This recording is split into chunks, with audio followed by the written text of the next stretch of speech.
வணக்கம் நண்பர்களே, நான் Manikandan. This is Mani's travels with hope. இது மாதிரி தொடர்ந்து பல வீடியோக்கள் வரப்போது. அதுக்கு நீங்கள் செய்ய வேண்டியது எல்லாம் நம்ம சேனலில் சப்ஸ்கிரைப் பண்ணி ஆதரவு கொடுக்க வேண்டியது மட்டும்தான். இன்றைக்கி இந்த வீடியோவில் ஒரு முக்கியமான கோரிக்கையை பற்றி பார்க்க போகிறோம்.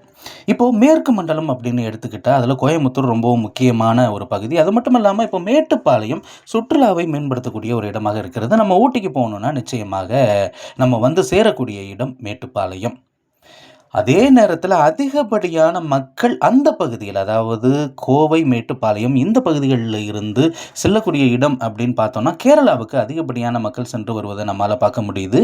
ஆனால் கோயமுத்தூர் அல்லது மேட்டுப்பாளையத்திலிருந்து கேரளாவுக்கு செல்லக்கூடிய ட்ரெயின் அப்படின்னு பார்த்தோம்னா கோயமுத்தூர் வழியாக செல்லக்கூடிய ரயில்கள் மட்டும்தான் இருக்குதே தவிர கோயமுத்தூரில் இருந்து ப்ராப்பராக புறப்பட்டு கேரளாவுக்கு செல்லக்கூடிய ட்ரெயின் அப்படின்னு பார்த்தோன்னா ஒன்று பாலக்காடு, அப்படி இல்லைன்னா சொர்ணூர், அது வரைக்கும் போகக்கூடிய ட்ரெயின்கள் மட்டும்தான் இருக்கிறது. வடக்கு கேரளாவை இணைக்கக்கூடிய கண்ணூர் செல்லக்கூடிய முன்பதிவு செய்யப்படாத ரயிலும் இருக்கிறது. ஆனால் தென்பகுதி கேரளாவை இணைக்கக்கூடிய ரயில் இருக்கிறதா அப்படின்னு கேட்டால் கிடையாது. அதனால் மேட்டுப்பாளையத்திலிருந்து ஒரு ரயில் இயக்கப்பட வேண்டும். மேட்டுப்பாளையத்திலிருந்து கோயமுத்தூர், போத்தனூர் வழியாக பாலக்காடு, பாலக்காடுக்கு அப்புறம் ஆலுவா, எர்ணாகுளம் வழியாக ஆலப்புழா போய் அங்கிருந்து கொல்லம் வரைக்குமான ஒரு ரயில் வேண்டும் அப்படிங்கிற கோரிக்கை இருக்கிறது. இப்போது இந்த ஒரு ரயில் விடும் பட்சத்தில் நிச்சயமாக தெற்கு கேரளாவிற்கு டைரெக்டாக ஒரு ட்ரெயின் அப்படிங்கிறது கிடைக்கும். கொல்லம் வரைக்கும் போயிட்டோம்னாலே போதும், அங்கேருந்து அடிக்கடி திருவனந்தபுரத்துக்கு ரயில்கள் அப்படிங்கிறது இருக்கிறது. ஆக நம்ம தென்பகுதி வரைக்கும் செல்வதற்கான ஒரு வாய்ப்பும் இருக்கிறது. இரு மாநில சுற்றுலாவும் மேம்படுவதற்கான வாய்ப்பு இருக்கிறது. அதே மாதிரி இங்கேருந்து நம்ம ஆலப்புழா போகணும் அப்படின்னா சென்னையிலிருந்து வரக்கூடிய ஆலப்புழா எக்ஸ்பிரஸ்ஸு கோயம்புத்தூருக்கு வரும்போது அதை பிடிக்க வேண்டியது இருக்கிறது. ஆனால் இந்த ட்ரெயின் மேட்டுப்பாளையத்தில் இருந்தே புறப்படும் போது நிச்சயமாக இந்த ரயிலை பயன்படுத்தி நம்ம ஆலப்புழா செல்வதற்கு வாய்ப்பு அப்படிங்கிறது இருக்கிறது.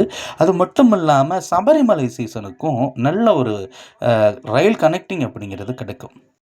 தொடர்ச்சியாக பல்வேறு பகுதி மக்களை சந்தித்து அந்த பகுதியில் என்ன கோரிக்கை அப்படிங்கிறத நம்ம கேட்குறோம். அதில் ரயில்வே அவேர்னஸ் இருக்கக்கூடிய மக்கள் கொடுக்கக்கூடிய தகவல்களை தான் நம்ம இங்கே பதிவு பண்ணிக்கிட்டு இருக்கோம். ஏன்னா எல்லாருக்கும் இந்த ரயில்வேவை பற்றி தெரியுமா அப்படின்னு கேட்டால் சாதாரண மக்களுக்கு பெரும்பாலும் ரயிலை பயன்படுத்தக்கூடாத முடியாத மக்கள் அப்படின்னு சொல்லவே முடியாது. ஆனால் ரயில்வே பயன்படுத்த வாய்ப்பு இல்லாத மக்கள் நிறைய பேர் இருக்காங்க.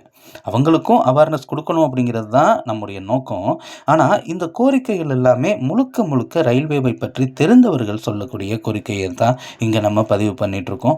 இந்த வீடியோவில் நான் கொடுத்த தகவல்கள் உங்களுக்கு போதுமானதாகவும் அதே நேரத்தில் பயனுள்ளதாகவும் இருந்திருக்கும் அப்படிங்கிற நம்பிக்கை நிச்சயமாக எனக்கு இருக்கிறது. இந்த தகவல்கள் நம்முடைய நண்பர்களையும் சென்று சேர வீடியோவை ஷேர் பண்ணுங்கள். அடுத்த வீடியோவில் பார்ப்போம்.